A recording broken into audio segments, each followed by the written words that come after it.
Good morning, Nigeria. Welcome to a brand new edition of Daybreak Live right here on Dominion Television. It's Thursday, October 2nd, 2025. I am Anuluapo Ido, and it's always a pleasure to be with you as we begin another day filled with stories, conversations, and perspectives that matter. All right, I am Samson Balogo. Together, we'll walk you through the news, the debate, and the insights shaping Nigeria and beyond this morning. No matter where you are tuned in from, on the move, at work, or at home, we are glad you have made us part of your morning. Absolutely. Yeah. Here's what's ahead of today's program. First on Daybreak Gist, we turn our focus to Kano State, the north, where Governor Abba Kabir Yusuf is calling for the removal of Police Commissioner Hussaini Gumel Bakori.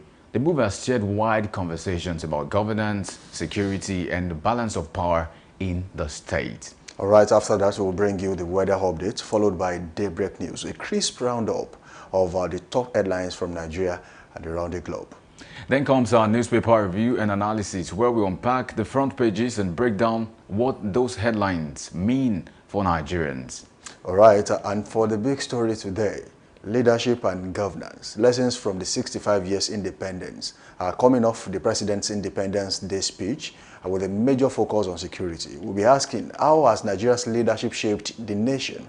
And what lessons can we take from 6.5 decades of the independence? Absolutely. To help us unpack all these issues, we'll be joined by security expert and seasoned public affairs analyst, Dr. Kunle Okunla.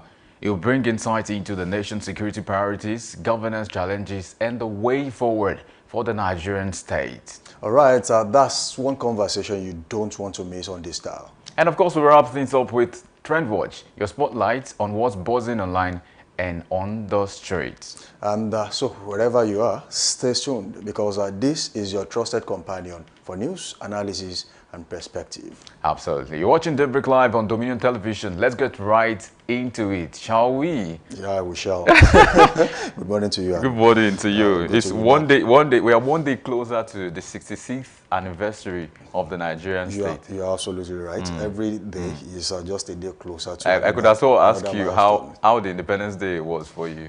Well, even the federal government decided to celebrate it on a low key. So low key. That's what we all did. Low budget.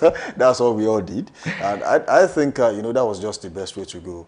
The country isn't really in the right space to actually go through such an enormous celebration like we used to do. And most especially with the people crying about the economy, security, and, some other things. I just felt the federal government took the right decision. At least if they had celebrated it on, on a high, just like they used to, I know by now people will be making a lot of comments and remarks as regards the celebration. But then they made the right choice, and it's just normal that we're having it this way. Let's say it calls for a sober reflection. Right. But speaking of sober reflection, the topic for today's first conversation this morning is that Kano governor calls for removal of Police Commissioner Bakori.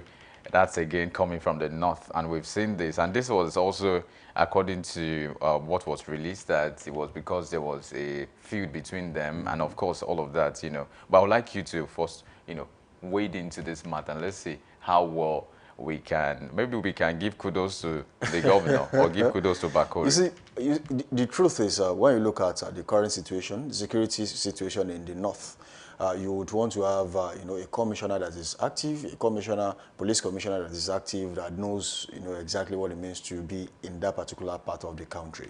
And I don't think Bakori is the worst of them all, and I don't want to say he's the best of them all, but most definitely he has been, up and doing in terms of some things. But there must have been something wrong between Bakori and Abba Yusuf, who is the governor of the state, and whatever it is they have to settle, I think they should do it behind closed doors. Now, why do I say that? Of course, the governor does not have the right to remove a police commissioner from a state, but he only has the right to write the IG and say, look, we do not want this person. And he must prove that this commissioner, is not up and doing, does not know his job, or for this reason or that is found culpable of one or two things, and then we do not want him in our state. So he has to prove that to the letter. So he must have written the IG right now. So that's exactly why we are saying this on the newspaper. So one thing I do not really like about security situations in the States, take for example, if the lives and properties of the people at stake. The governors will come out and tell you they are not in charge of the police, they do not control the commissioners and the likes, and then everyone will believe them. But if it is the electioneering period, they know how to, send these people to different locations. Oh, you do this, you do that. You know how to, call the IG and tell them, I need so number of police officers as, security for this or that. But when it comes to the people, you are always incapacitated. The question is why? That is one. Two, this call actually came after just 2 days after Bakori announced the arrest of 105 suspects linked to 30 major crimes with large recoveries of weapons and stolen properties in September. So if a commissioner has come out to make this announcement, it's a bold claim, 105 people, 30 major crimes in the state, and you are now saying, look, we do not want this man in our state. That also calls for questions, and it begs for answers from the governor. So I am of the opinion that I don't want to think Bakori is, is wrong to have done this, or maybe there's something like, if some of these crimes are politically motivated, then there will be issues. And if they are not, I don't think he should be under fire for doing his job.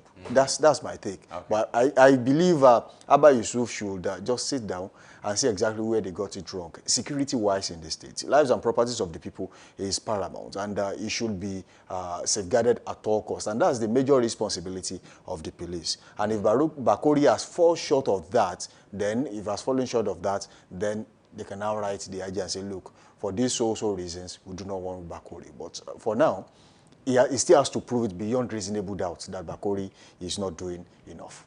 Meanwhile, maybe just to extend the conversation a bit further, Abba Yusuf was speaking to the press and he was saying that there were charges against him. He even called him a political police officer. Right. Are there political police officers in Nigeria? Maybe that's another post or position, we don't know.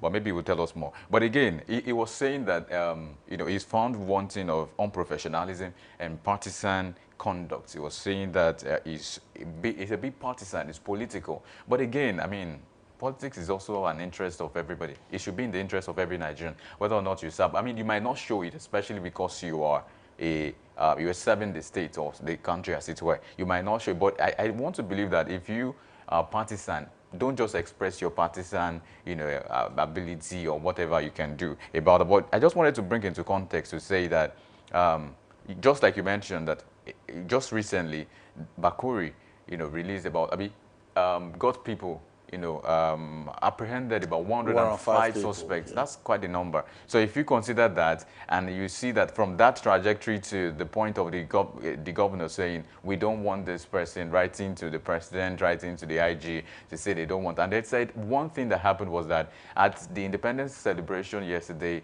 it did not, deploy policemen, police officers to the place where people were gathered. So he was saying that he was speaking for the people. It was speaking for the eminent personalities, the big wigs, the investors, and all of those people that were around at the celebration. So he said it was speaking for them, that their lives and their safety is quite paramount to him, and he felt like it wasn't paramount to the police commissioner. So that was like, okay, so this is exactly what we're doing. We'll call for you to be taken away, and that's exactly what we're expecting. That's what I was saying about you being able to prove beyond reasonable doubts that this person is actually political, as you said. This person is incapable, and you see, the idea is, before a police officer can actually step out for a role or a responsibility, there must have been a letter, that says, look, we want you to do this, do that. The government knew. It's not today that they knew that there was going to be Independence Day celebration. You write the police.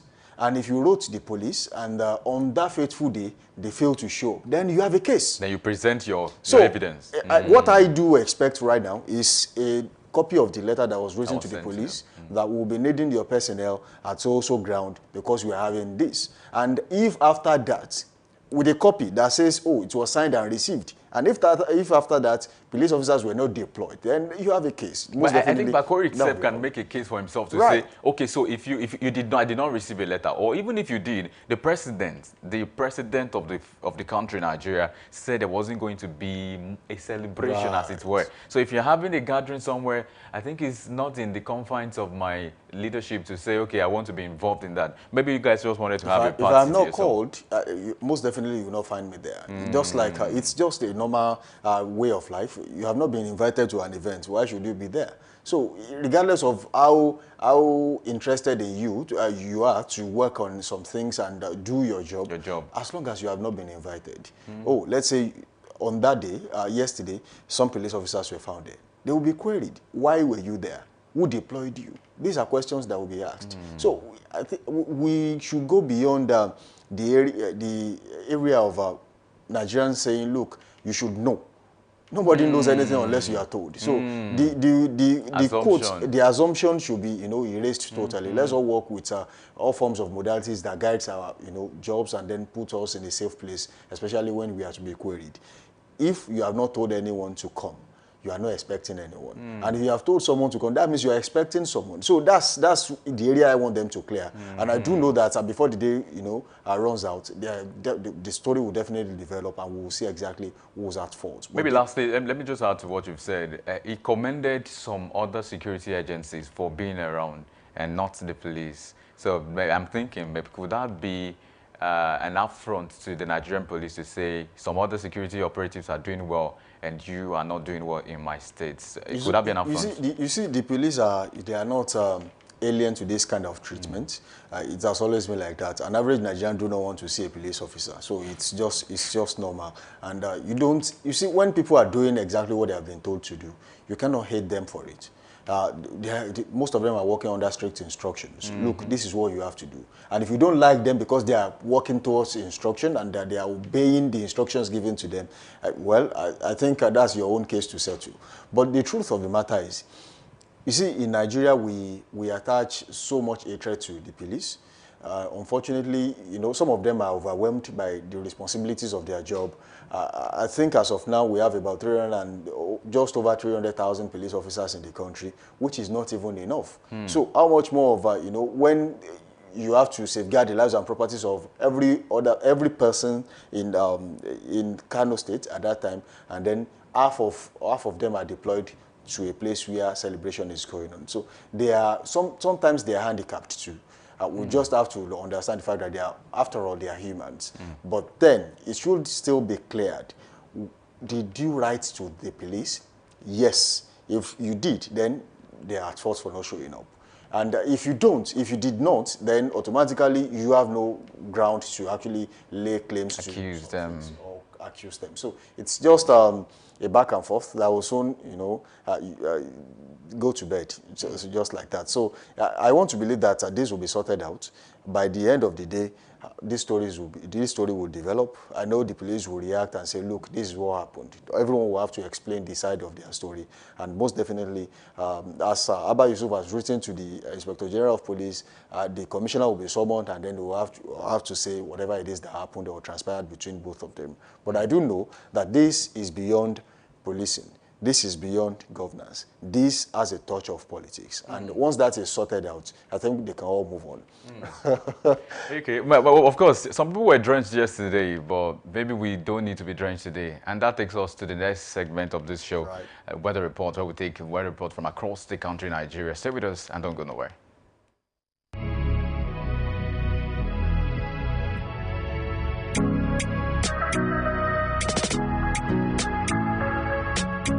Need a professional space to bring your vision to life? Dominion Television Studios offers state-of-the-art facilities perfect for your next broadcast, commercial, corporate video, or live event.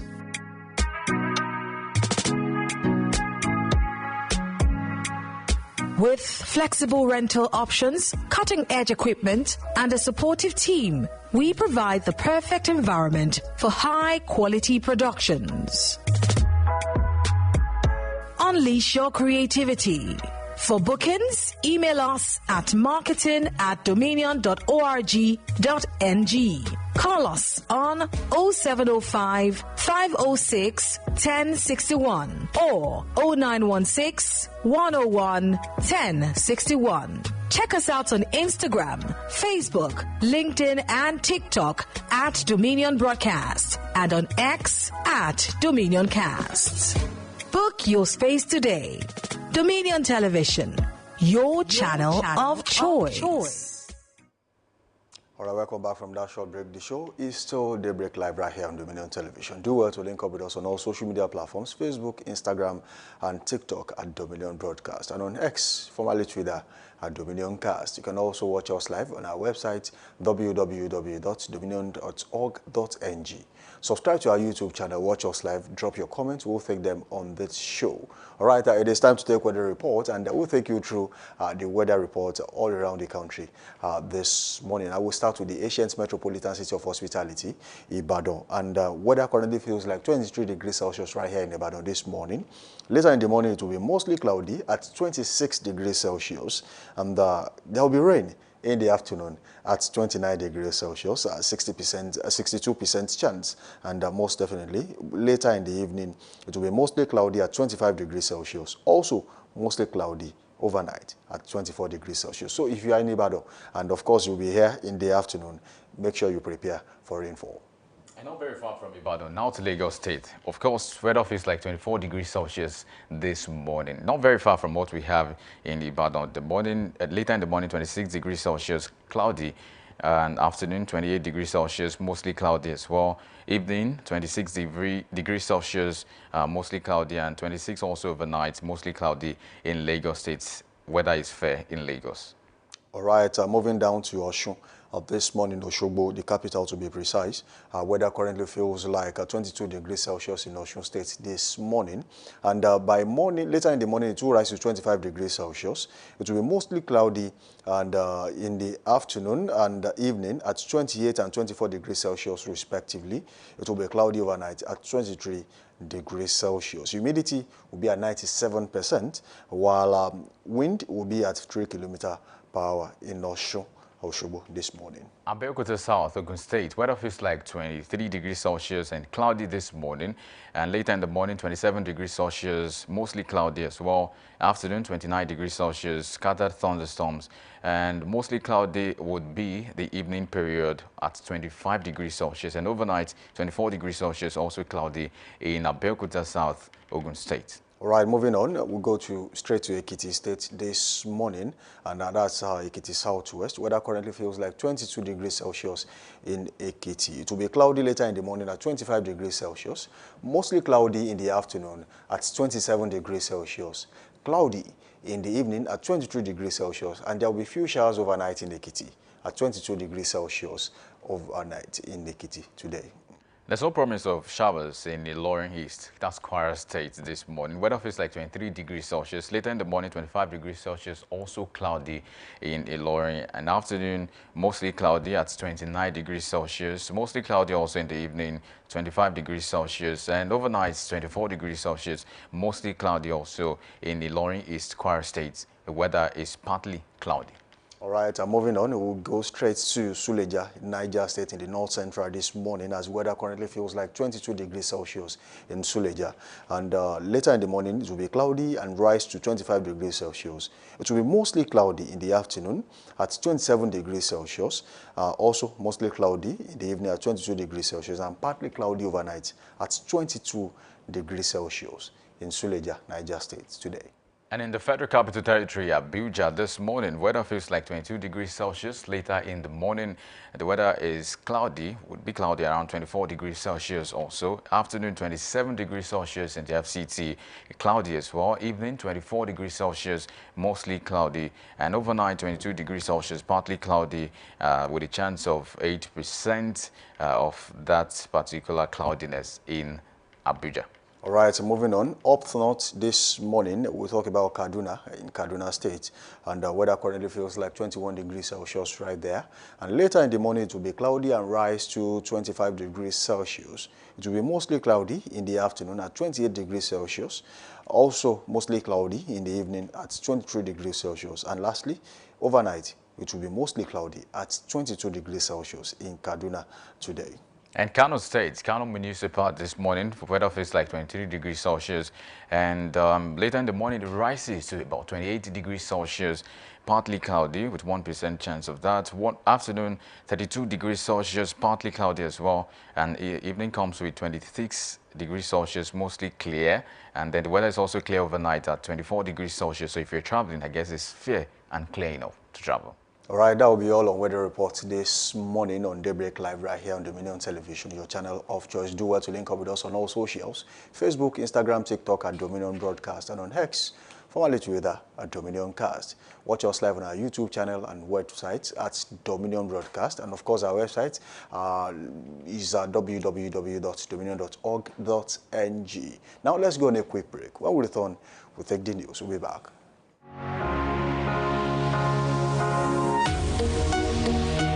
Live from the heart of the action. Welcome to the nerve center of Next Level Broadcasting.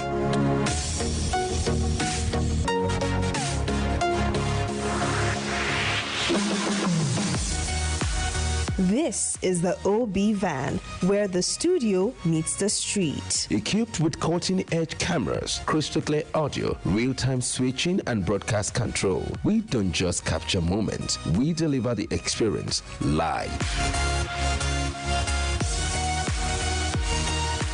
Anywhere, anytime, from stadiums to red carpets, breaking news to buzzing festivals, weddings, birthdays, and all sorts of ceremonies. We bring the world to your screen in real time. It's not just a van, it's a complete mobile production house, a command center, a broadcast beast. This is more than a broadcast. This is the OB van difference.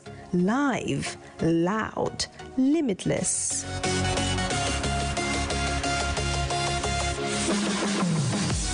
Ready to go live? Like never before. Book the OB van today and take your event to the world. One powerful broadcast at a time.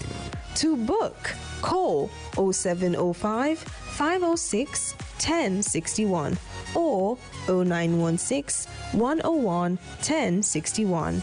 Email marketing@dominion.org.ng or visit our socials on Instagram at Dominion Broadcast. Dominion Broadcast, your channel of choice.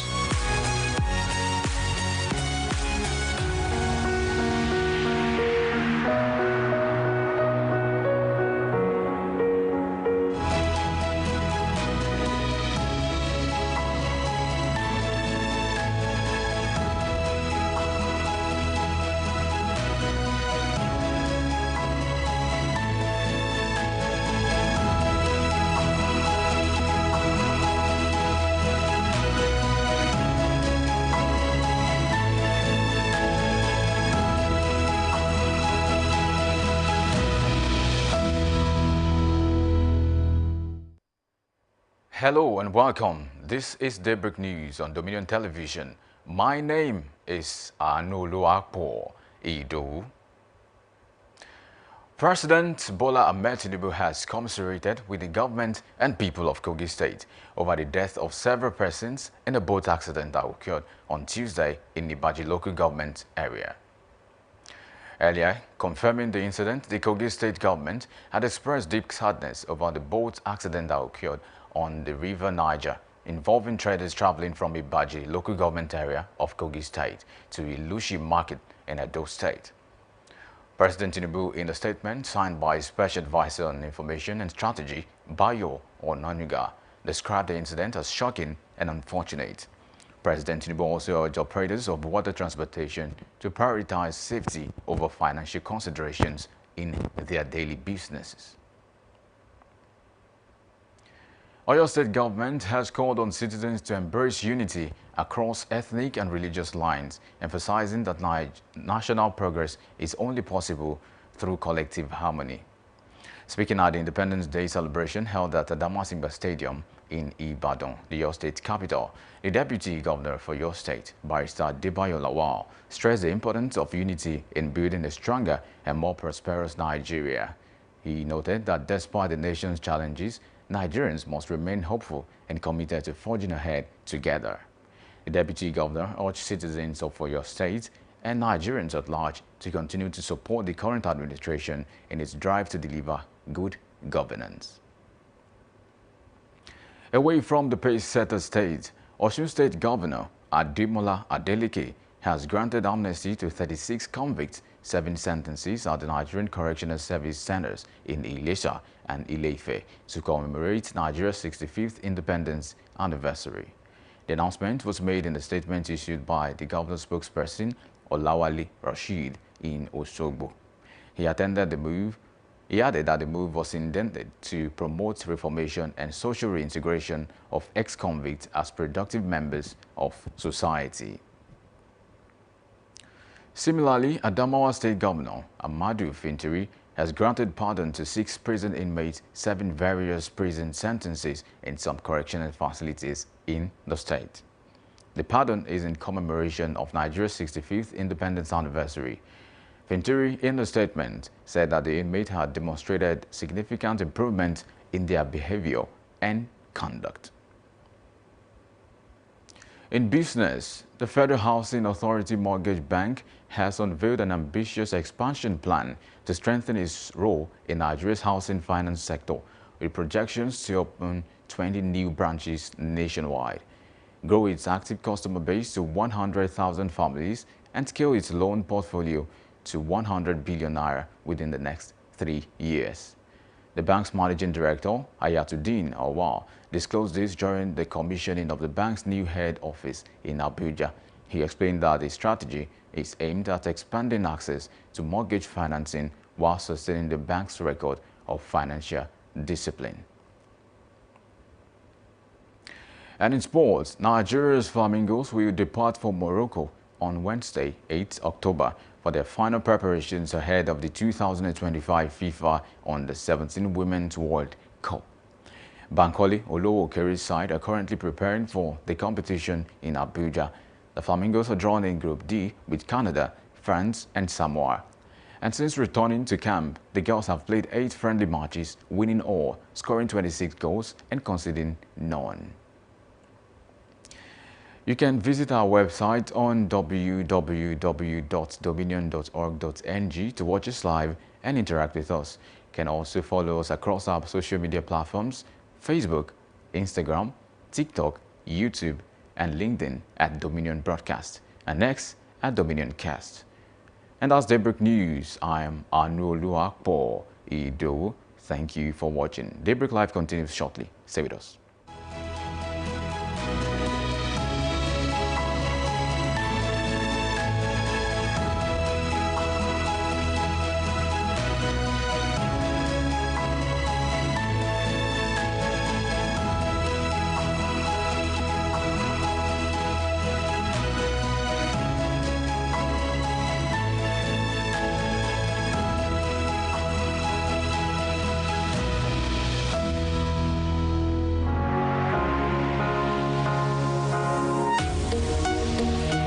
Live from the heart of the action. Welcome to the nerve center of Next Level Broadcasting.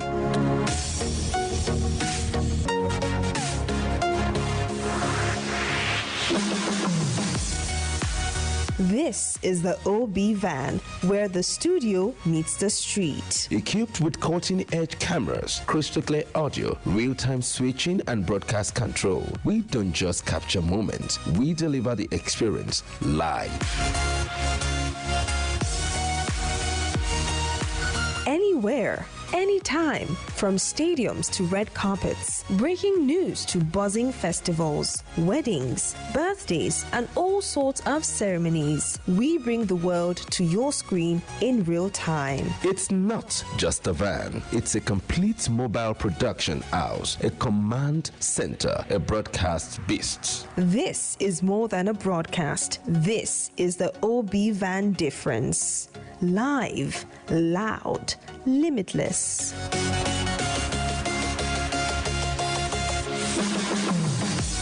Ready to go live? Like never before, book the OB van today and take your event to the world. One powerful broadcast at a time. To book, call 0705 506 1061 or 0916 101 1061.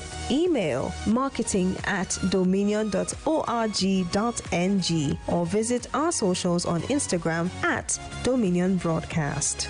Dominion Broadcast, your channel of choice.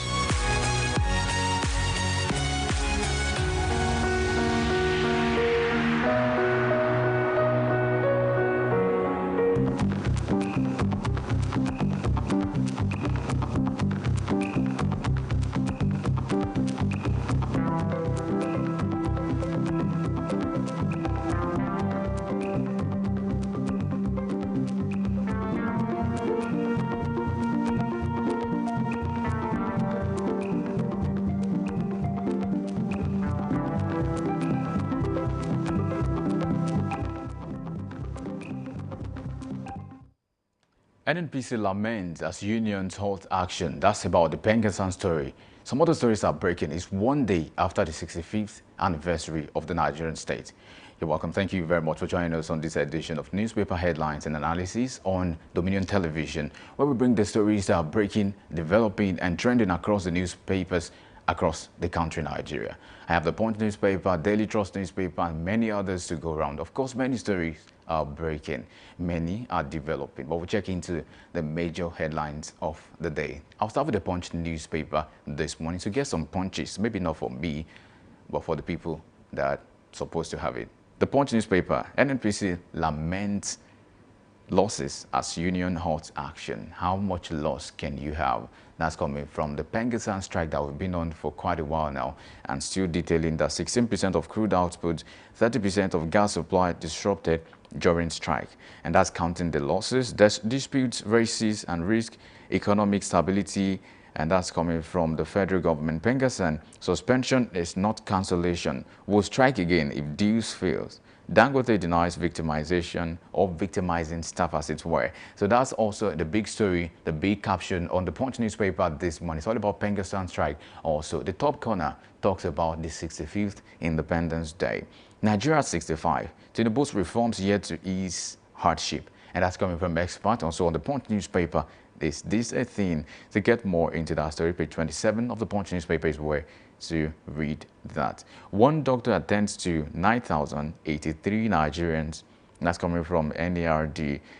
That's a lamentation from them. Maybe a book of lamentation of doctors. NARD are complaining about. We've seen this before because many of, at the point it was also discovered that many doctors would leave the country, Nigeria, for greener pastures, to go to other places.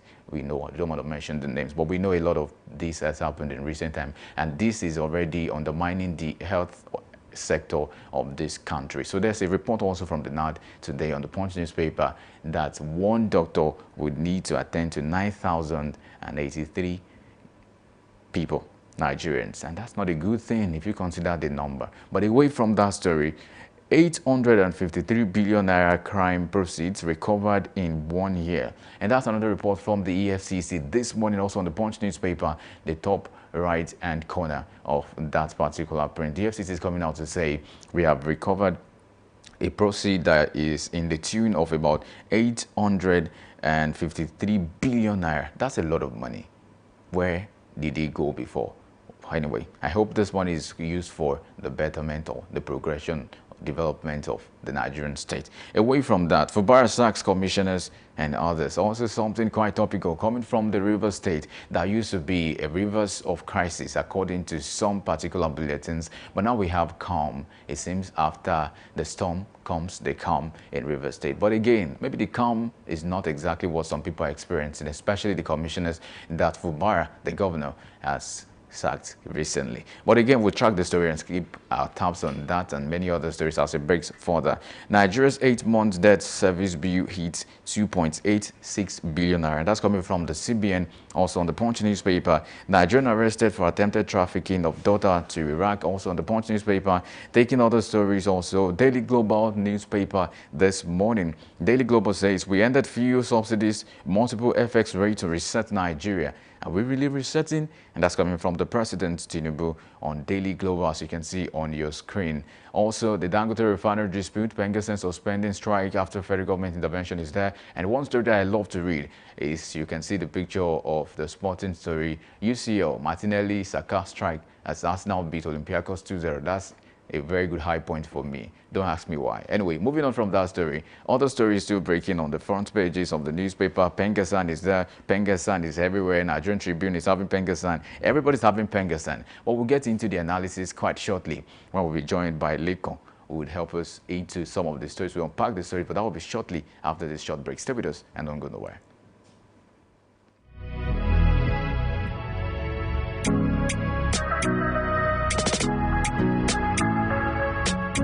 Need a professional space to bring your vision to life? Dominion Television Studios offers state-of-the-art facilities perfect for your next broadcast, commercial, corporate video, or live event.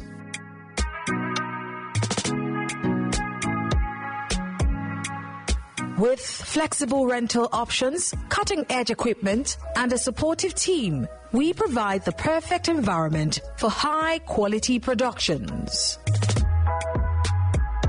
Unleash your creativity. For bookings, email us at marketing@dominion.org.ng. Call us on 0705 506 1061 or 0916 101 1061. Check us out on Instagram, Facebook, LinkedIn, and TikTok at Dominion Broadcast and on X at Dominion Cast. Book your space today. Dominion Television, your channel of choice.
Thank you for staying tuned to Dominion Television. And now we move on to the analysis segment of the papers.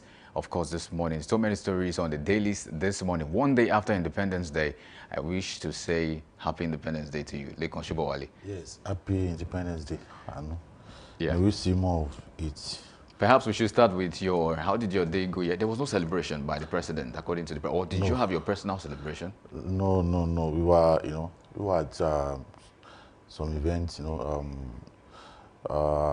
non-governmental organization organized an independence lecture. So I was invited, and of course, we do justice to the topics.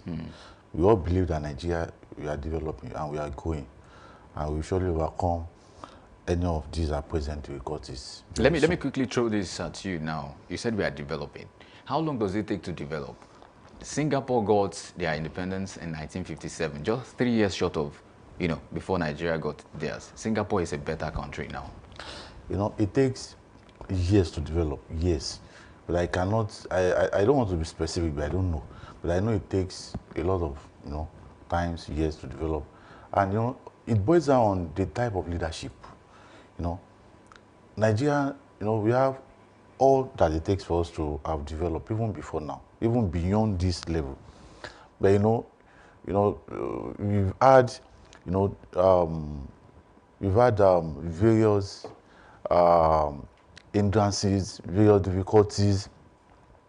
You cannot just imagine if, in 1960 we got our independence, and Nigeria has been moving since then, but we had few hiccups, talking about military coup, 1966, coming in of military as head of state, all these things, they are barriers to democratic governance, During the time of the late siege of Afemi Awolowo, we had free education in the Southwest, you understand, We have regional government, and especially in the Southwest, at that time we were developing rapidly. You know, our growth then, you know, was consistent. But you know, lo and behold, you know, the military came again. You know, the likes of former late President Buhari, the likes of Babangida, the likes of Abacha. You cannot just imagine what Nigerians went through during the time of former head of state Ibrahim Babangida, and that of General Sani Abacha. There is no way a nation can develop, you understand, with what the country went through at those periods. You know, this, especially the time of General Sani Abacha, these were dark days of this country. So it's just as if, you know, when we are, by the time we are having a smooth republic, you understand, and military now came in, it automatically is a disruption. So, you know, you go back and start counting again. And that's what has been happening to Nigeria. So now we are now counting again from 1999, because all this Singapore, Malaysia that you're talking about, there is nothing like a military government. You understand? And even where there is a military government, they have been so consistent. It is not as if military will come today, they will hand over to civilian government, they will come back again. So, you know, the more they come, the more they take us back. You know, they have to suspend all the constitution, they have to suspend all, introduce the clear. So all these things, you know, they set a nation back. So for me, it's just as if we are now counting all over again. We are just starting from 1999. My prayer is that this present dispensation should not be dissolved. That is just my prayer. All right. Your point is gotten now. Let me just ask again, very quickly, before we move over to the Pengasan issue. Now, the president spoke to the issue of, you know, he spoke to diversification as a thing, he spoke to education, he spoke to the youth, he spoke to a lot of issues in the country. Things, yes. But again, if you also check one of the things he said, it was as though the president was comparing from now to 1960. It was dating back to say that we have access to education, to better education now than we used to. But if you consider also the population then and now, you see it will not carry so much weight. But then I want to know, how well do you agree with the president's statement, everything together yesterday on every of the reforms he said they're having and some of the projections that he also gave us yesterday? So how well, let's scale it on a scale of 1 to 10, how well do you buy into the president's promise? Yes, just like you have said, projections. You know, most of the things that the president said yesterday, they were projections. You know, in the real sense of it, they were projections. I know, government officials, you know, most of the things that, everything that the president read yesterday was written for him by government officials. Do you understand? You know, these people, they used projections, you know, they talked futuristic, you know, they used data. So you understand? But the truth of the matter is that, yes, Nigeria is developing, Nigeria is progressing, like I've said a few minutes ago. But the reality of it, Anu, is that things are not still at the level they should. As we speak, there is hunger in the land. You know, many families are facing serious poverty. I don't want to call it abject poverty. You understand? So some woke up this morning, they don't know where their breakfast will come from. Not to even talk of lunch, not even dinner. You understand? There are issues. You know, in some parts of the country, they cannot just go out. They don't have free movement because of insecurity. These administrations, they are trying their best. You know, subsidy has been removed. Our governors are having more money now. But what I keep telling people is that if our governor, if they're having more money, you can see most of the governors, you know, President Bola Ahmed Tinubu, I think 2 or 3 days ago, you know, was at Imo State, you know, to commission some projects. Most of these governors, they are embarking on capital projects. But the number one capital project is the people. How much are you taking care of the people? When you are taking care of your people, when they are not hungry, you know, you cannot be constructing roads, you cannot be building infrastructure, you cannot be rehabilitating airports for 45 billion naira, you cannot be embarking on circular road projects with billions of naira when your people, when they are hungry. You know, if you want to rehabilitate, you know, an airport, for who? For who? You know, airport, you know, most of our governors, they are running a kind of elitist government for elites. That is what they are running, because if you put 45 billion naira and you said you are telling us you want to go and repair airports for 45 billion naira, how many of your citizens, how many of your residents will make use of that airport? Oh, sorry. Let's put it straight now. Do you mean that the president's speech is dissociated from the reality of the Nigerian state? See, president is just one out of all these people that we are talking about. But you See, see, let's talk about this speech yesterday. See, let me tell you, president believes that he has done justice to the states. You know, president was speaking as a president. President has delegated power to states. You know, Tinubu was saying that now we have more money, now our economy is improving. Yes, there is more money. And you agree with that? Very well. Before this administration came on board, we have like 20, 21, 22 states that cannot pay salaries. But governors are now paying salaries. Governors are now embarking on projects. But what I'm saying is that there is nothing like federal government. Aside from the people that lives in Abuja, even those that lives in Abuja, they have Nyesom Wike as their minister of FCT. So president is president of Nigeria. And you have the president, you have the governors, you have the local government chairman. The truth of the matter is that most of our governors, they are not interpreting the policies of the president very well. How will you interpret the policy of the president? When president is, before now you are getting 6 billion, 7 billion as your monthly allocation. Now you are getting 20, 25 billion as your monthly allocation. If you want to interpret the policies of the president, you have to take care of your people. Do things that will make your people happy. Empower your people in your state. In our state, we are talking about, you know, rehabilitating the government house for 63 billion. It is not necessary. Who are those people that we, even the present governor is not living in government house? So that's a wrong thing from you. It is. Let us take care. Our governors, all our governors, they should think of the people. They should not be thinking of minority. How many people will be living in government house? How many people will go into Alake Airport? You understand? Roads are good, but do things that will affect me as an ordinary resident of Oyo State. Do things that will affect an ordinary resident of Kano State, of Imo State, of Abia State. That is what we are talking about. President believes that because he's now giving them money, things have improved. No. But sorry to cut you short. Alakia would affect you positively because when you want to go for your NDJ meetings in Abuja, you don't have to fly to Lagos. But you don't have to drive to Lagos. How many people will go to Alake Airport? I mean, a good number of people. Very few people. No, a good number of people would eventually travel from that. See, let me tell you, if in your state we have 100 people, I can tell you maybe 15 will go to Alake Airport because they don't have business. Okay, now I can only go to Alake Airport when I'm going to Abuja, or when I'm going to Port Harcourt, or when I'm going to Kano. Remember, it's an international airway. I know. Before an airport can become an international airport, so many things will be done.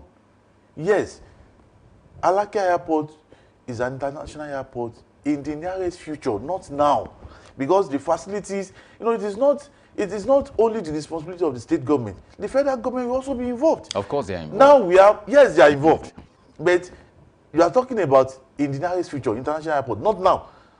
Now they have opened Alake Airport. Can you go to Alake Airport?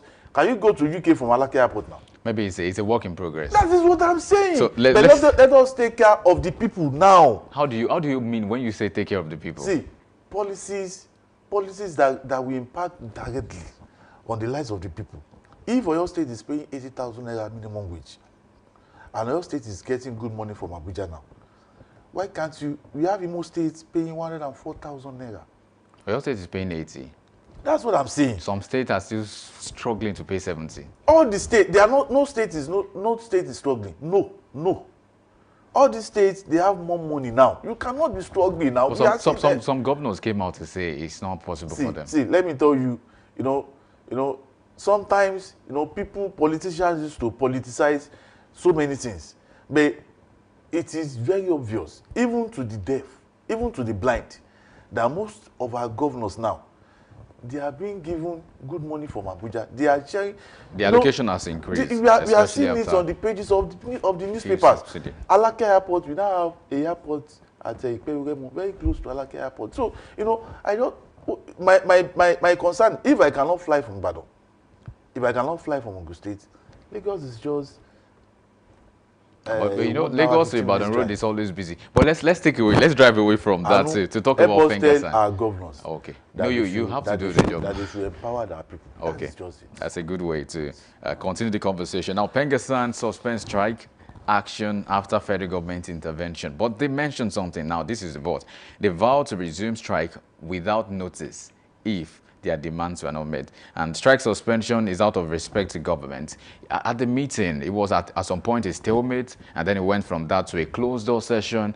We understand that the Minister of Labour, Wale Edun, and a lot of persons, of course, were at the meeting. It was quite an extensive one. We were waiting for what was going to happen, the eventuality, but eventually they went into a closed-door session to say, okay, so let's have it now. Now, one of the concerns, according to Festus Osifo, also the national president of Pengassan, was saying that they would not back down on the strike action if federal government would not reinstate those, if Dangote refinery, would not reinstate those people that were laid off. And that seems to be like a thing. They said, okay, we'll go back and forth. While Edun was speaking for the government, he said, okay, they're trying to see how we can amend the whole situation. But it seems like the conversation continues right now. Pengassan has suspended their strike action after federal government intervention, but they said they will resume shortly if their demands were not met. What do you think, from the look of things, from your projections, what do you think is going to happen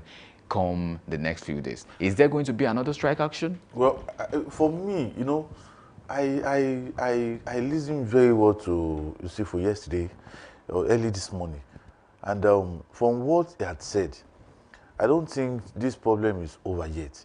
The man said, out of almost 10 points that the man made, 9 of those points, he said they never believed in Dangote refinery to keep to their promise, to keep to the MOU signed. He said it. He said so many things. And the summary of everything that the man said was that he never trusted Dangote that he's going to fulfill his own part of the deal. But the only condition that made them to suspend that election, strike, just because of the confidence they have in the federal government, just to show that they are also patriotic Nigerians. That is all. That he said so many things that Dangote will not do this, Dangote will not do that, Dangote will not do this, Dangote will not do that. But in all, just to convince the federal government that they have no ulterior motives. No political party or no politicians is using them. You understand that? That is why they suspended the strike. Left to them with Dangote refinery, they are not going to suspend it. That is what the man said. So I think this problem is still very far from over. But just like the man has said, he said they want to prove that they are patriotic Nigerians. One will just appeal to them, because the NNPC GMD, Bayo Julari, lamented seriously yesterday. He highlighted so many things that Nigerians lost within the last 3 days. He talks about gas, he talks about millions of barrels of crude oil, he talks about, so many things. They wrote to the National Security Advisor, they wrote to the Director General, DSS, lamenting about the loss. You understand? So now we are saying that Nigeria is progressing, we are saying that Nigeria is moving. We should not be talking about loss in Nigeria now. As a matter of fact, loss that can be avoided, loss that we can be adequately taken care of, because we can avert strike. We can avert down tools by no paying by Pengassan. We can avert all those things. So, be it Dangote, the federal government, the Pengasan, the Nupeng, whatever they need to do, they should do it. They should, consider, the interest of the nation above all other interests. Dangote is saying his own. The Pengasan, they are also making their own point. But the truth of the matter is that things should, we thank God that we are no longer experiencing queues. I cannot remember the last time I queued in any petrol station now. Yes, we're happy. These are dividends of democratic growth. This shows that Nigerians, Nigeria is... But right after, right after that announcement was made about the strike, there were promise of queues. No, not promise. We saw clips of videos across the country where some states already went into panic buying, and then some, petrol stations had to shut down. I know that is artificial issue. It is artificial. So there is no, before now, the moment all these are filling stations, the moment they hear that there is a strike, and the moment what they do is they just close down their petrol station. But in Ibadan, there was nothing like that. All right. You buy your fuel, you go. Okay, let's talk about another issue now. We would not speak to the charges, but we'll speak because it's still in court now. Nnamdi Kanu is in the news again today. He says, I'm in danger of sudden death. Let's speak on the human rights angle of this particular story, because we cannot talk about the charges, litigation, all of those things against him. But let's talk about, I am in danger of sudden death. Nnamdi Kanu lists ailments in DSS custody. What exactly should the DSS do? See, I don't know. Give advice to DSS. See, I don't know. But see, all what I know is that Nnamdi Kanu issue should be resolved politically. How do you mean? See, Nnamdi Kanu, forget about all these trump-up charges, all this terrorism, all these... Nnamdi, look at Simon Ekpa, that guy that was sentenced at Finland by a Finnish government. That is how to do things. Federal government is taking its time. Some governors in the eastern part of the country, they are talking to the federal government. Federal government should just make up its mind what you want to do about the issue of, what's the name? Kanu. Nnamdi Kanu. If you want to release him and let him go. You cannot just keep him perpetually in DSS custody. It is not right. You understand? Yeah. It's just a case between the federal government, and this man and this gentleman, Kanu. So whatever they want to do about Kanu, federal government should even be tired by now. Going to court, if you want to release Kanu, people are appealing to federal government, governors from the eastern part of the country, leaders from the eastern region of the country, they are appealing to President Bola Ahmed Tinubu. See, we have Sunday Igboho, our brother, working freely as a free man, So you want them to release him? Call this man, talk to him, give him conditions. You understand that, if you are in US, if Kanu, you cannot be doing all these things in the United States. If we are going to release you, and if we release you, and if anything, of the past comes up again, then consider yourself gone. So if they should just, that should be the approach. They just forget about these courts every day.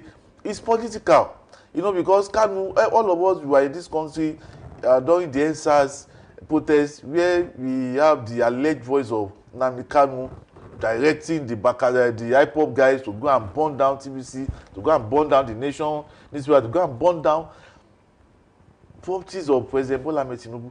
Now Tinubu is there. So how do you think he will be so happy to let this man go? You understand? So it is better for President Bola Ahmed Tinubu to call all those eastern stakeholders, call them, tell them to talk to this man, let him go. And anything after that, then you should just do justice to him. Forget about this issue of court cases. It's taking our time. And thank you very much this morning, Lekan Shobowale, public affairs analyst and the journalist. Thank you for joining us and giving out your take on the issues of the current state, Nigeria. Thank you very much, Abu. Thank you very much, Nigerians. Of course, we have to move on to the next segment. Coming up next is the big story with Samson. Of course, something quite important, politics and governance. The way forward, lessons learned from 65 years of independence for the Nigerian state. Stay with us, and after this break, we'll come back with the big story coming on board.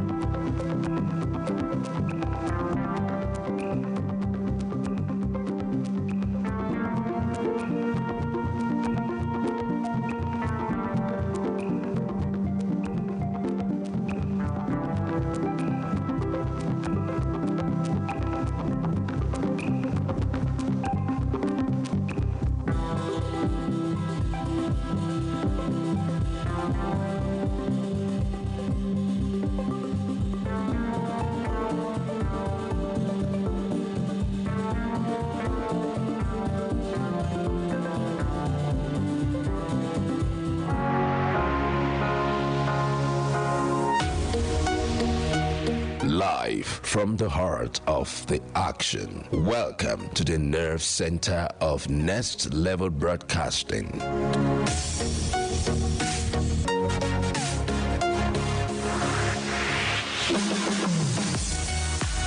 This is the OB van, where the studio meets the street. Equipped with cutting-edge cameras, crystal clear audio, real-time switching, and broadcast control, we don't just capture moments, we deliver the experience live. Anywhere, anytime, from stadiums to red carpets, breaking news to buzzing festivals, weddings, birthdays, and all sorts of ceremonies. We bring the world to your screen in real time. It's not just a van, it's a complete mobile production house, a command center, a broadcast beast. This is more than a broadcast. This is the OB van difference. Live, loud, limitless.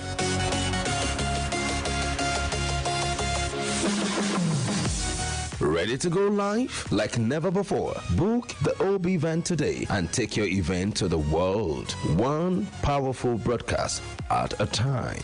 To book, call 0705 506 1061 or 0916 101 1061. Email marketing@dominion.org.ng or visit our socials on Instagram @Dominion Broadcast.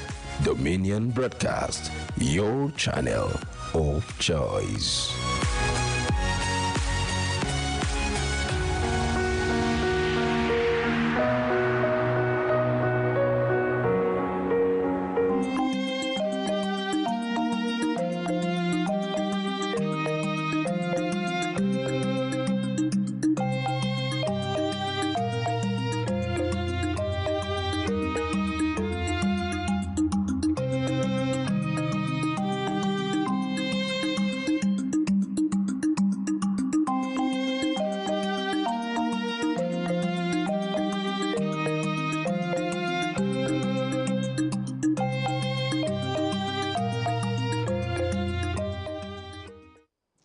Welcome back. This is the big story on Daybreak Live here on Dominion Television. Today, we are looking at a crucial subject, leadership and governance, lessons from the 65 years of independence. As Nigeria marked its 65th independence anniversary, President Bola Tinubu emphasized in his speech that security is the bedrock of his administration's priorities.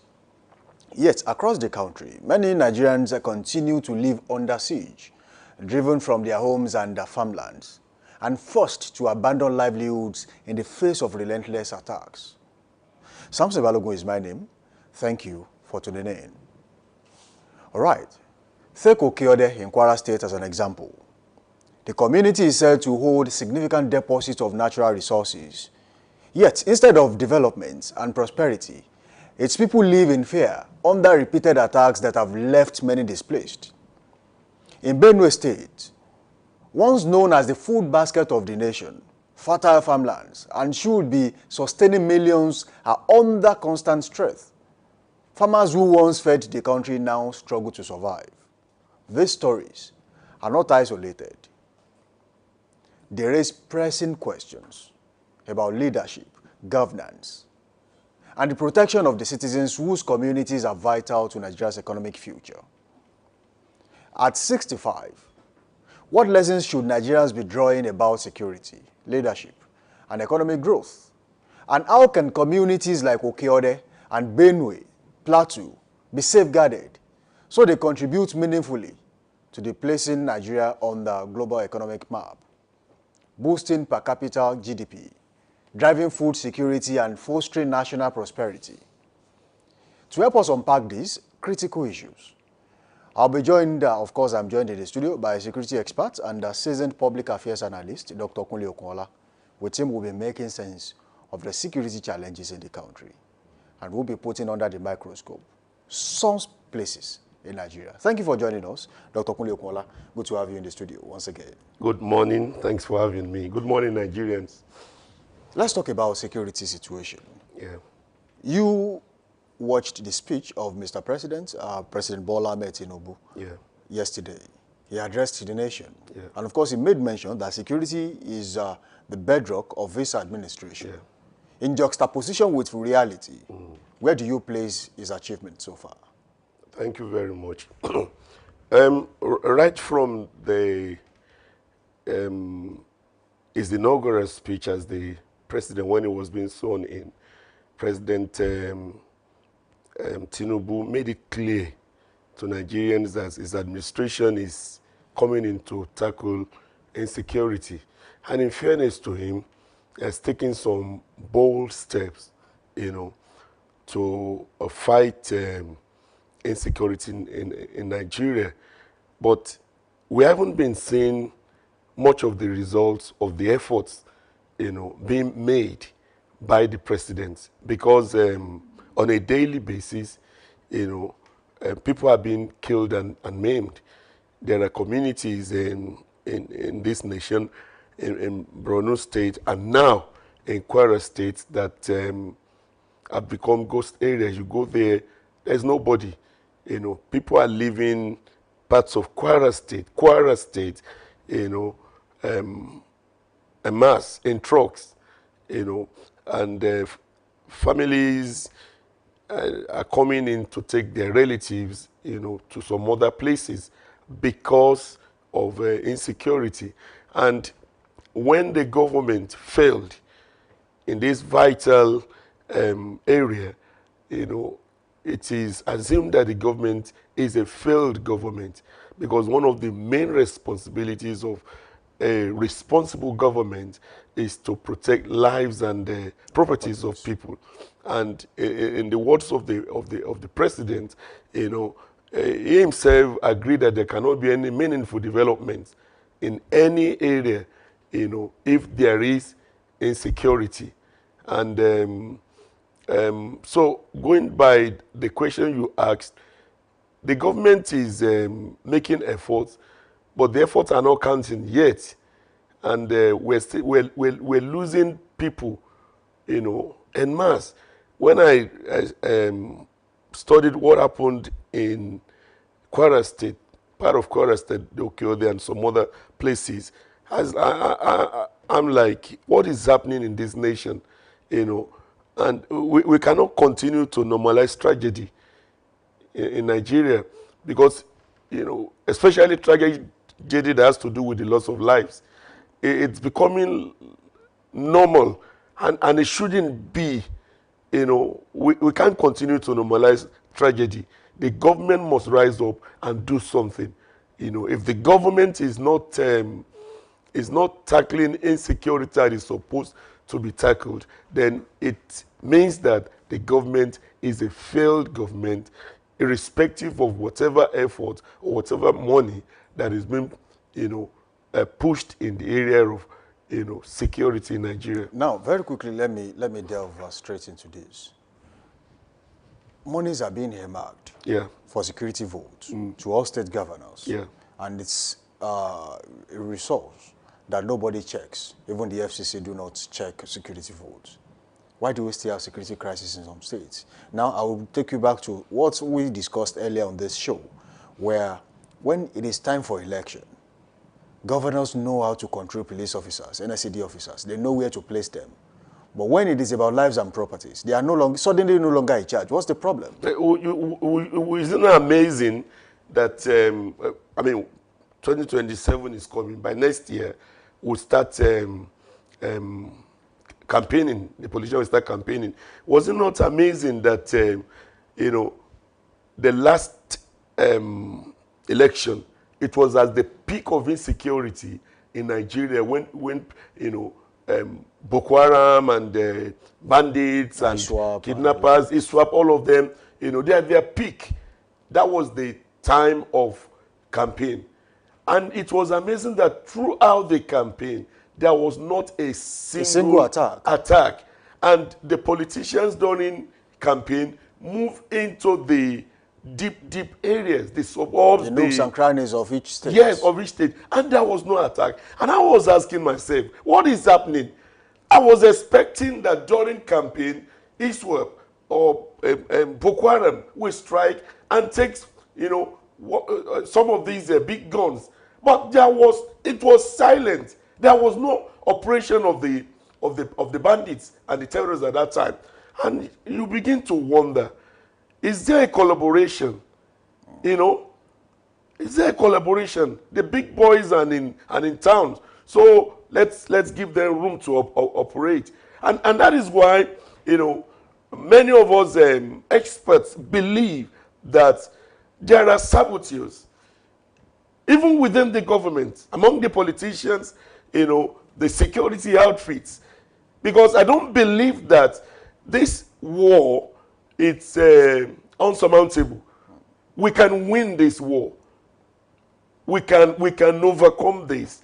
This is not us. But when you have saboteurs from within, then it means that it gives the terrorists, the bandits, upper hand. In what happened in Okio, it's a true reflections of the fact that there are saboteurs. Most of the time, the bandits come and ambush the vigilantes and the forest guards. And they are maimed. Yes, and they are maimed. The last time, it was at the time that the vigilantes had to go on recess. That's when the attackers, came. How did they know the exact time that they were going on recess? It's as if that the bandits, they have more informations, than our vigilantes. Than the vigilantes, even than our security agents. And most of the time, like the one that happened in Okio, 2 hours of operation, all right, it was after 2 hours that the police and the Joint Task Force arrived. What is happening? This is not a rocket science. Something is happening, and it's something that has to do with internal saboteurs that is not making the effort of the federal government to reflect effectively. Now, let me ask you this question, Dr. Kuliokola. Do we have second-class citizens in Nigeria? No, we don't. Do some lives matter than the rest? No. Every life is sacred, and that was why I said at the beginning that we cannot continue to normalize, a tragedy, especially that has to do with the life of human being in this country. And a day before before independence, that was on the 30th, Asiwaju Ahmed Tinubu, the president of Nigeria, met with the NSA and the service chiefs. And when Ribadu was briefing newsmen, briefing Nigerians, he said Asiwaju was very, very concerned and emotional about what was happening. And he said, in his word, enough is enough. He said, I will get this thing done, or we do something else. So with that, you can see that the president is willing, but there are some forces within, that is making the job impossible. And that's why you see the junior officers in the military coming out, and calling out the senior officers in defiance of whatever, my result. Because when the junior officers calls out the senior officers in the military, that is a felony, and it has to do with killing. Or they're defiant of that because they believe that no. I mean, how many bandits do we have? How many terrorists do we have compared to the trained Nigerian army and the police? And we're losing this war on a daily basis. It's because there are saboteurs, and some people believe that their lives are more sacred than than those of others. When there was something that the former governor, let me just say it and read. And when I saw that, I felt so bad. The former governor of Jigawa State, Lamido, when he was asked that, with the way things are, don't you think there is going to be revolution in Nigeria? And he said, he said Nigeria cannot break up because members of the elites are united in preserving the advantages over the masses, irrespective of their differences of tribe and religion. Nigeria, he said, is too weak to break. Who will break it? The ordinary person in Jigawa, ordinary person in Sokoto, or the ordinary person in Bayelsa? Is it the Igbo vulcanizer, or the Yoruba man that is selling kerosene by roadside, or the Okada man in Delta? So they don't have the capacity to poverty.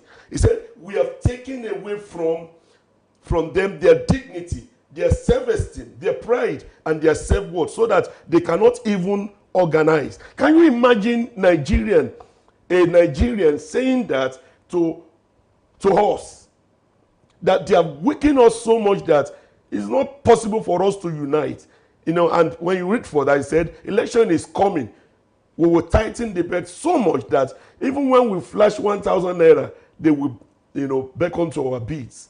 And these are the kind of people that are fueling crisis in Nigeria. And when such people come out with such statements, and he's not the only person. When they come out with such statements, what the government should do, as it's been done in some other nations, is to arrest them. Because these are insightful. Well, he's walking free. He's walking free. And that is the state of Nigeria. Gumi is walking free. How true is his statement? He said it openly. He said it openly. He said, up there, we elite, we unite. He said, we will never allow Nigeria to break, because once it breaks, we will lose. What is he losing? He's already in hell. He cannot lose anything more than this. Hell. These are statements that weakens one. The president of Senate made such statements. When somebody asks in the house that, let the poor breathe, and he said he didn't know that the mic was still on, and he said, who are the poor? If the poor should die, let them die, as long as we exist. And it came out that he was not aware that the mic was still on. Must that statement be made in the first place? All right. Gumi is a recognized. He has come out time without number to say, look, I know where these bandits are. He was arrested and left alone eventually. He's been an intermediary between the government and the terrorists. And if you compare his stance with that of Nnamdi Kanu and that of Sunday Igboho in the southwest, what's the difference? And that's why we talk of double speak. Is it selective prosecution? Double standard. Yes, it's selective prosecution. Sunday Igboho is walking free. There are so many people Sheikh Gumi that are far more dangerous than Nnamdi Kanu that is being held. Far more dangerous. This person that I just mentioned, with what he said, is far more dangerous. So it's selective prosecution. And as long as we have that, we are not helping issues in Nigeria. What I believe the federal government should do, if it really means what it's saying, is to be willing to step on toes. And election is coming. It too is being careful. Okay? And as long as we do that, we'll be playing with human lives. Playing with human lives. You mentioned sabotage. Yeah. There are saboteurs. Yeah. Who are they? They're in the military. They're in the police. They're in the even in the government. Sometimes they go. Some guys were apprehended in United Arab Emirates, for fueling Boko Haram in Nigeria, okay, and they were tried by the Americans, and they said open. That was during the time of late Muhammadu Buhari, and they said openly that they are just errand boys. That when they get the dollars, they send it to some people in Nigeria, and they mention names. They mention names of people in the government of the military for onward delivery to the bandits. The bandits. And at that time, we felt that the government was going to do something. I was about to mention that. Nothing was done. Nothing. Saudi Arabia sent a list to former President Muhammadu Buhari. Nothing was done. So you are not going to tell me that the government, even Ashiwaji, does not know who these people are. Godfathers. We have godfathers of terrorism and bandits and kidnappers in Nigeria. It's a business that is thriving. It will continue to thrive. Now, let me ask you this question. Yesterday, the governor of Kano State, Abba Yusuf of the NNPP, made a claim, and of course it was on the papers, that he doesn't want Bakori as the commissioner of police in the state. Yeah. And that statement came just 2 days after Bakori announced that 105 suspects were arrested linked to 30 different major crimes in Kano State. And 2 days later, the governor said, I don't want Bakori in my state. That is political, and he's a political police officer. What's your take on that? Well, it's a situation that is worrisome. The last time there was a peaceful meeting with the bandits, and members of the bandit groups that have been on wanted list by the military for 2 years, for 3 years, 2 of them were at the meeting, that even were the spokespersons of the bandits, and the military were there, the police were there, and this is the person they've been looking for, and they had the meeting and they walked away. And what that tells you is a weak government. If the police commissioner, his job is to rid the state free of internal issues. Don't you think the military tried to keep their own hand of the bargain? If you are going to meet you, don't arrest us. And then they said, yes, okay, look, come, let's have a meeting. You don't do that with bandits. You don't do that with terrorists.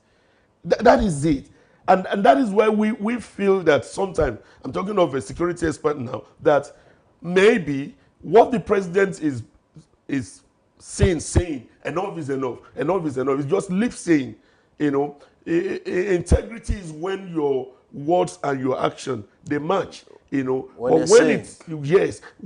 the words, it's going parallel with your action, then people don't take you seriously, And that's why some of us feel that maybe the president, because if he really wants to rid this nation of terrorism, he can do that. He can do that. I always quote what late Abacha said, and it was a true statement. It's been processed and verified that if insecurity or insurgencies persist in a nation, for more than 3 days, then it said they must have the hand of the present ruling government in it.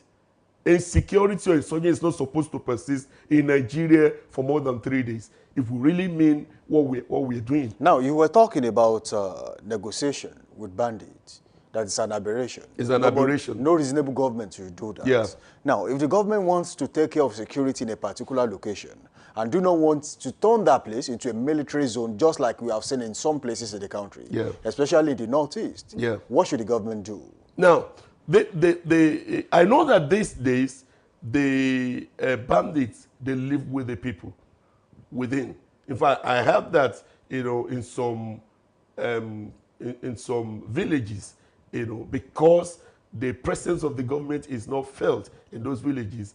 Those villagers have pledged their allegiances to the bandits to the extent of giving them information that the government should make its presence as per infrastructures felt in that area. So if you are not doing that, and the bandits come and they said, we will help you to do that, then you can't blame the people for pledging their allegiances to that. But ordinarily, terrorists and bandits, they don't live with the people. They live in the forest. Like what is happening in Kwara State, they are making use of the vast forest reserve, that is in Kwara State. But even that forest reserve area is still government, So what technology has advanced so much, drones will tell you where people are hiding.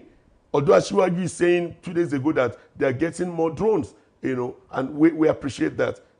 Drones will tell you where people are hiding, and you can take them out without affecting the people. And even in some places, or if you know that the bandits are living within the people and you want to avoid casualties, there's a way you can remove the people from that area for a period, because of what you want to do. And when the bandits are taken out, then the people can can reach. And I tell you that if the people see that the government is willing to do that, they will cooperate with the government, because that is their village, that's their livelihood. Yet you talk about Benue State being the food basket of the nation. I don't think it is anymore, because farmers in Benue State cannot go, cannot go to a farm. People have relocated from Boko, from Katsina, from other parts of Benue State to Makodi, and now the terrorists are even coming to Makodi. The terrorists are coming to terrorize, people in the IDP camps. They've left their homes because of terrorism and banditry. Government puts them in IDPs, and government could not even secure them in IDPs. So what are we talking about? The government is failing in this vital area of securing the lives and properties of Nigeria. And I keep saying that if we could see this tragedy happening in a place like Kwara State, so close to us here, then nobody should think that it cannot happen in Lagos State, it cannot happen in Oyo State, it cannot happen in North. And now gradually they move to North Central. Now gradually they're coming to South, the Southeast, Southwest, South. Yeah, we have been under attack for more than 12 years. Is there foreign influence involved? Of course, yes, there are foreign influence involved. Nigeria is a blessed nation.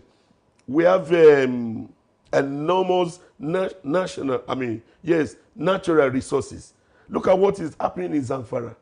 Illegal mining all the time. And when I take a study, I discover that there are foreign expatriates that are behind all this illegal mining. And you ask, what is the government doing about it? There was a bomb blast here in Ibadan some times ago, in Bodija area. And at the E Avenue. Yes, and at the end of the day, it's a foreign expatriate that was involved. How did we allow that? These are the things that Nigerians cannot do, abroad. So there are interests wherever there is not, and other precious stones that God has endowed us with in this nation. Then the foreign expatriates are interested. So I believe that there are interests of foreign, especially. And how does the government intend to take them out? How can the government take them out? Take who foreign out? Influence. The foreign influence. Now, the first thing to do is to treat your people well. And we are not having that. There was a lot of talk about economic growth. And I sat in a program like this with an economist, and I asked, we are talking of economic growth in Nigeria. Our GDP is rising. And what do you have to say? And he said, these are just, mouth sayings. Any economic growth that does not reflect in the standard of living of the people is not regarded in washed, enduring. Let's keep trying. I was just, it's synergy. That's how they work. Is it time for state policing? Oh, yes. Ashwaju said it. He said it. It's time for state policing.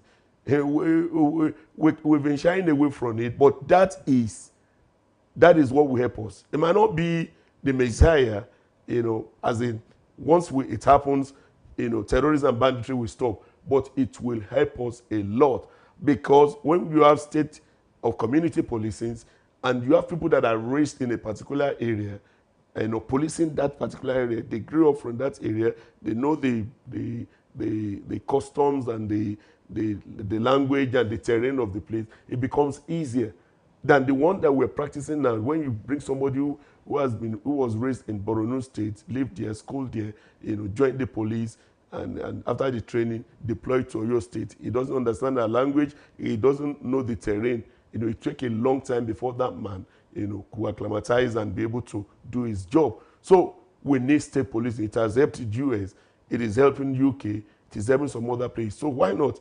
It will help us. Nigeria is a peculiar case. And then putting state policing into the Nigerian context, what are the demerits? Well, people talked about the governors, the excesses of the governors if they're in charge of the state policing. I said, let's get there. When we get to that bridge, then we'll think about how to cross it. You know, it has been test run. There are some states that have their own, security outfits. We have them in the southwest, the Amotekons. You know, have we seen some excesses with the way Makinde is using them, or Adeleke is using them, or in Lagos State, or in Ogun State? Yeah, we haven't really seen some excesses. There haven't been cases of, other political parties saying that the governor, from a particular party, who is the governor, is using it. Because there are laws. When you say you want to create a state police, there are laws that guides it. The only difference is that the governor of the state, the government of the state will be in charge of it. So let's get there. When we get there, we'll cross it. Then we'll learn from other nations, how it has helped them. All right. And if there are disadvantages, then we'll know how to curb it. But the present federal government policing that we're practicing is failing. Is not helping us. Some states are still yet to pay the 70,000 minimum wage, while some are paying way above 70,000. Your state, for example, pays 80,000. Yeah. Imo State now pays 104,000. And so, will they be financially buoyant enough to take care of state policing when it eventually starts or take off? Well, the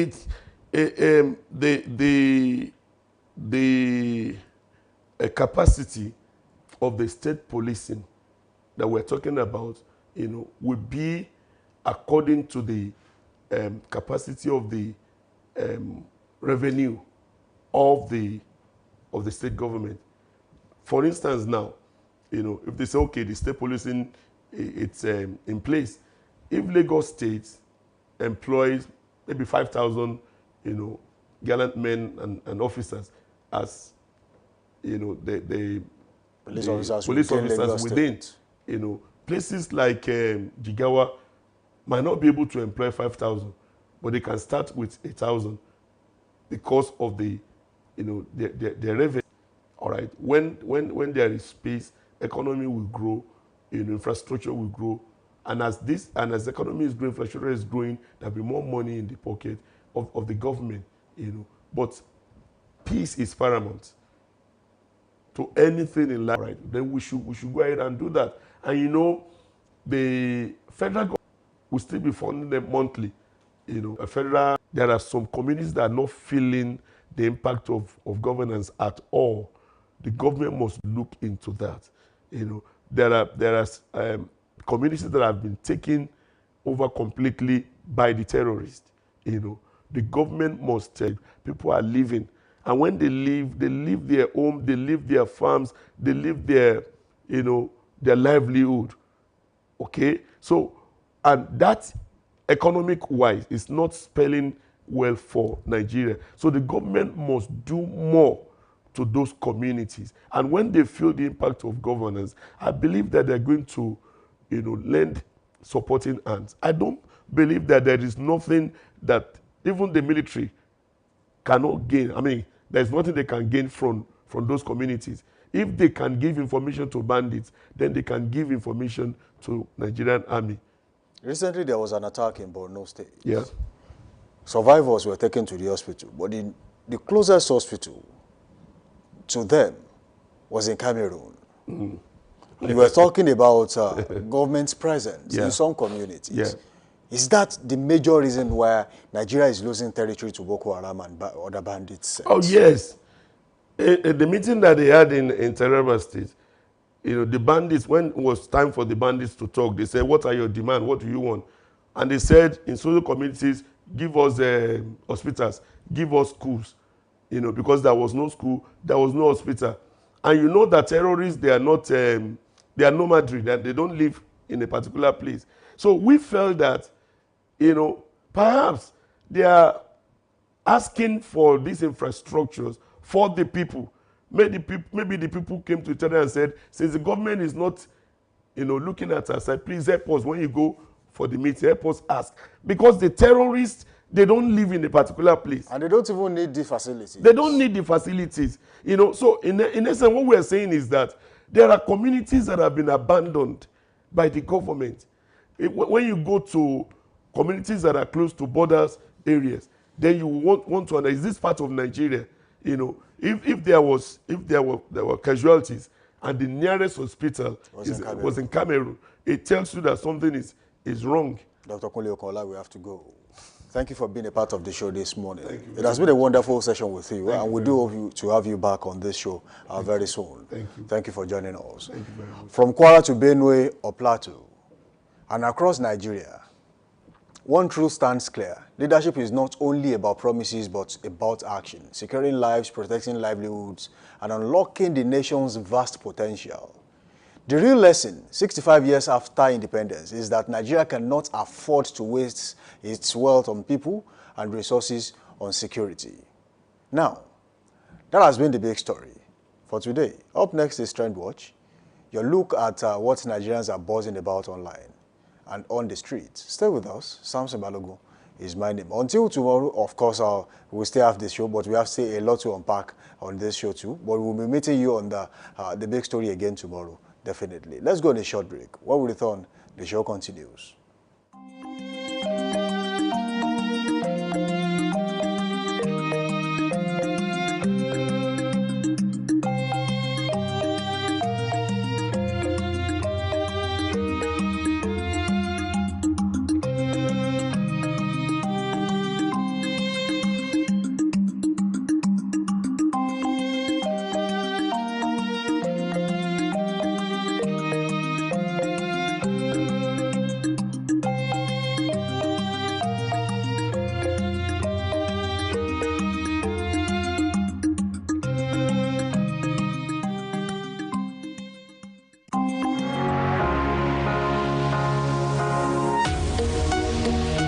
Live from the heart of the action. Welcome to the nerve center of Next Level Broadcasting.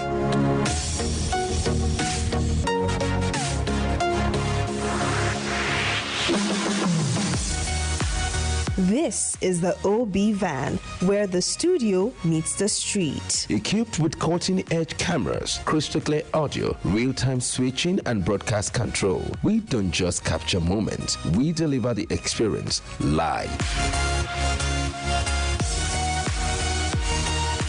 Anywhere, anytime, from stadiums to red carpets, breaking news to buzzing festivals, weddings, birthdays, and all sorts of ceremonies. We bring the world to your screen in real time. It's not just a van, it's a complete mobile production house, a command center, a broadcast beast. This is more than a broadcast. This is the OB van difference. Live, loud, limitless.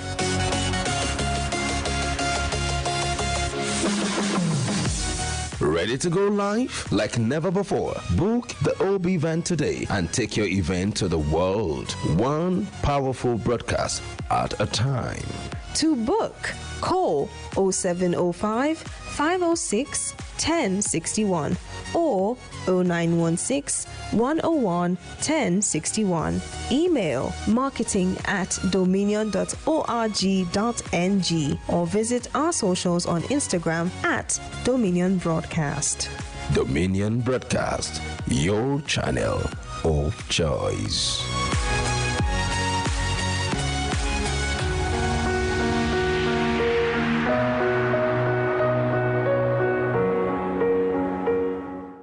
Welcome back from that short break. The show is still Daybreak Live right here on Dominion Television.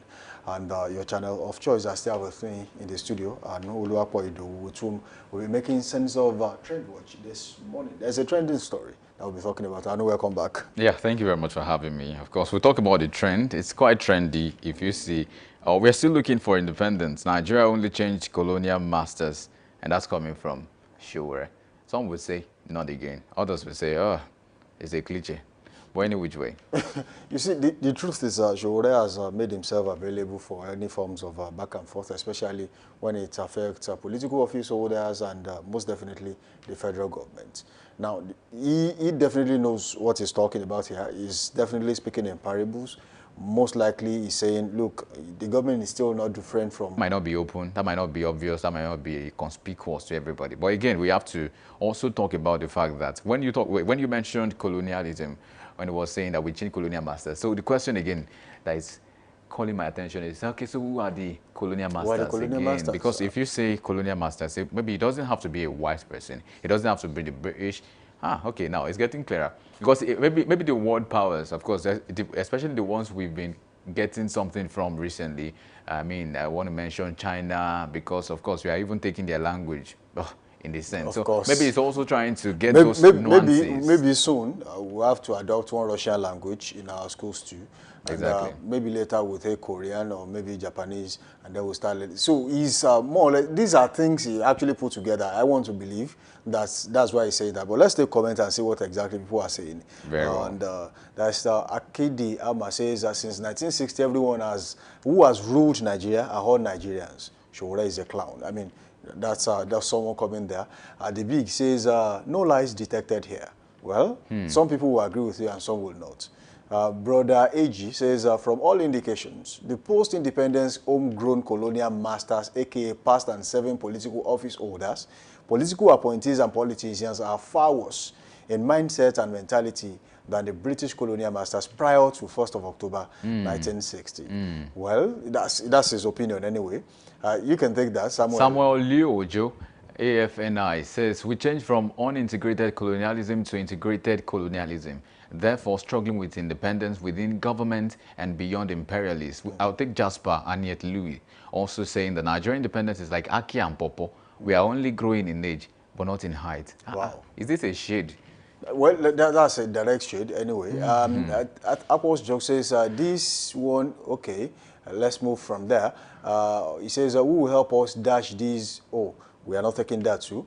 That's also Jasper Anye says Nigerian independence is like Aki and Popo. Yeah, we took that earlier. You know, sometimes people will agree with you on some things, especially when you align with their school of thought, and sometimes they won't. So everyone has an opinion, everyone has a reason to say things they are saying. But and most opinions are not consensus reality. They're not like general consensus. Absolutely, everybody would not come to say, okay, this is what we all believe in. But of course, every man for his opinion or in his opinion, whatever way you put it.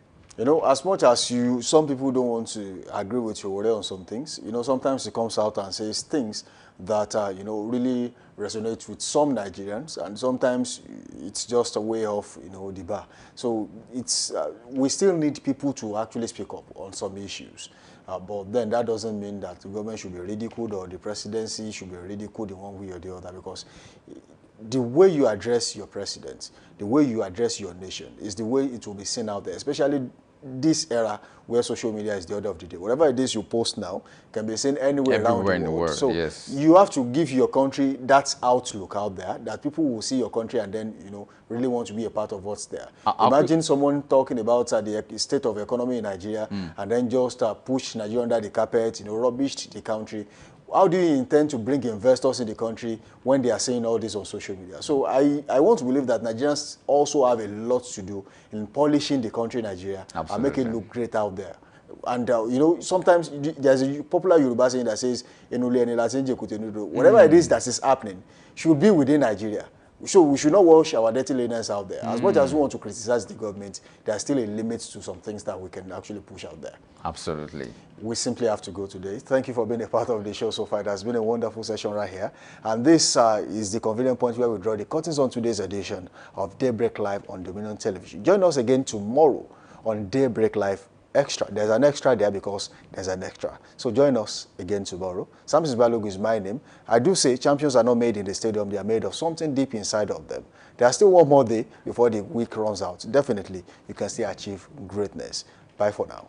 And of course, my name is Anulu Akpoido. Thank you very much for joining us. There's no limit to you except the one you give to yourself.